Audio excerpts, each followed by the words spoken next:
தேவனுடைய பரிசுத்த நாமங்களுக்கு துதி கன மகிமை உண்டாவதாக. ரோமர் 1 அதிகாரத்தில் அநேக காரியங்களை பார்த்தோம். 2 அதிகாரத்தில் 1வது வசனம், ஆகையால் மற்றவர்களை குற்றவாளியாக தீர்க்கிறவனே, நீ யாரானாலும் சரி போக்குச் செல்ல உனக்கு இடமில்லை. நீ குற்றமாக தீர்க்கிறவைகள் எவைகளையோ அவைகளை நீயே செய்கிறபடியால் நீ மற்றவர்களை குறித்து சொல்லுகிற தீர்ப்பினாலே உன்னைத்தானே குற்றவாளியாக தீர்க்கிறாய். கிறிஸ்தவத்தில சபைகள்ல போதகர் மத்தியில இருக்கிறதான ஒரு வேதனைக்குரிய, தேவன் வெறுக்கிற ஒரு காரியம், மற்றவர்களை உடனடியாக நியாயம் தீர்த்து விடுகிறது. என்ன நியாயம் தீர்க்கிறது? என்ன, நீ செய்யறது பிழையப்பா, இதுல இருந்து மனம் திரும்ப என்று சொல்லுகிறது நியாயம் தீர்க்கிறது அல்ல. அது அவனை உணர்த்துகிறது, அவனை திருப்புகிறது, அவனை தேவனுக்கு நேராக நடத்துகிற காரியம். இது அப்படி இல்லை. ஒருத்தன் ஒரு பாவத்துல, ஒரு பலவீனத்துல விழுந்துட்டான்டா, இவன் இனி ஒன்றுக்கும் உதவாதவன், நியாயம் தீர்க்கிறது. இவன் ஊழியம் செய்ய முடியாது, நியாயம் தீர்க்கிறது. இவன் குடும்பத்தை நடத்துவதற்கு தகுதியில்லாதவன், நியாயம் தீர்க்கிறது. இவன் சபைக்கு தகுதியில்லாதவன், நியாயம் தீர்க்கிறது.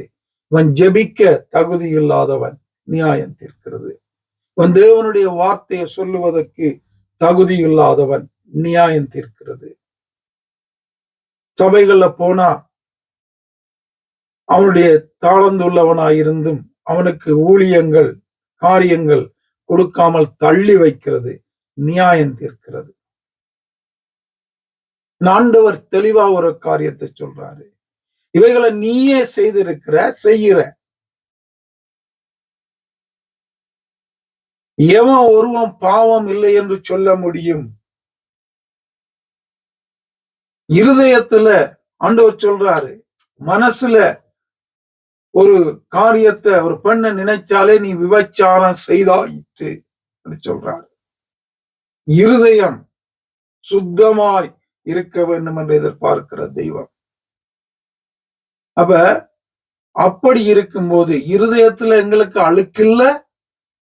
எங்களுடைய இருதயம் எல்லாம் தெய்வ இயேசுடைய இருதயத்தை போல எல்லாருக்கும் இருக்கா? இப்படி சொல்றவங்க இருக்கா? இயேசுவை போலயே நீங்க மாறிட்டீங்களா? உங்களோட வாழ்க்கையில பாவம் இல்லையா? பலவீனம் இல்லையா?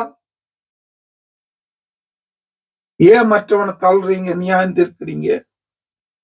ஆண்டவர் நியாயம் தீர்க்க வரவில்லை என்று தெளிவாய் சொல்லுகிறார்.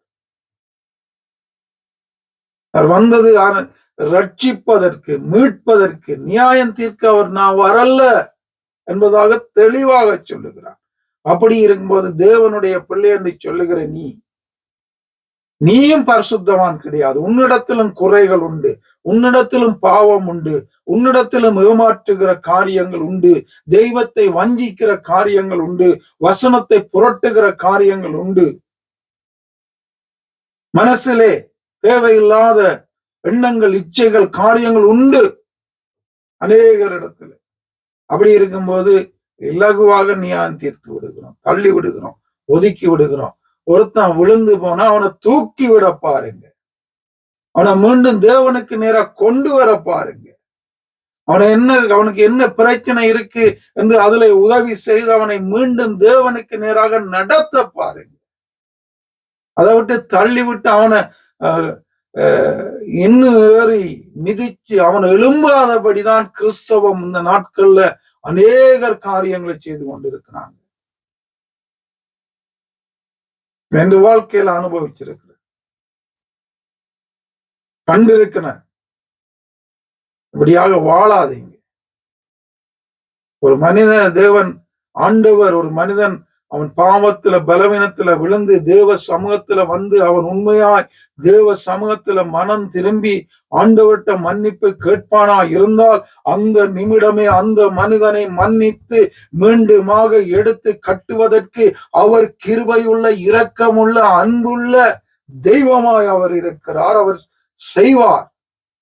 செய்கிறார்.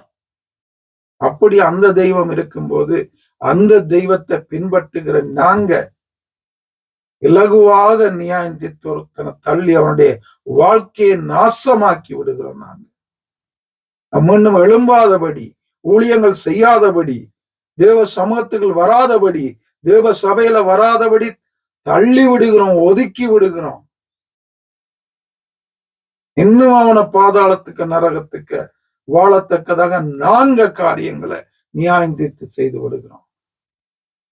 இந்த நிலைமை இயேசுவின் நாமத்தில் என்னுடைய வாழ்க்கையில உங்களுடைய வாழ்க்கையில மாறணும். எல்லாரிடத்திலும் பலவீனங்கள் உண்டு, பாவங்கள் உண்டு. சில பேர் சந்தர்ப்ப சூழ்நிலையை தவறி விடுகிறாங்க. அநேகருக்கு சந்தர்ப்பம் கிடைக்காதபடியா பரிசுத்தவான் மாதிரி வாழ்ந்து கொண்டு இருக்கிறாங்க. அநேகருக்கு வயது போனபடியா பரிசுத்தவான்கள் போல காட்டிக்கொண்டு இருக்கிறாங்க. இதான் உண்மை. ஆனா இச்சைகள், விரோதங்கள், குரோதங்கள், உணர்வில்லாத நிலைமைகள், இணங்காத இருதயம், அன்பில்லாத இருதயம், அன்பில்லாத வாழ்க்கை, மற்றவனை பற்றி கவலைப்படாத வாழ்க்கை, சுயநலம், தனக்காக இப்படியான அநேக காரியங்கள் அநேகரிடத்துல உண்டு. போதகர் என்று சொல்லுகிறவரிடத்துல உண்டு.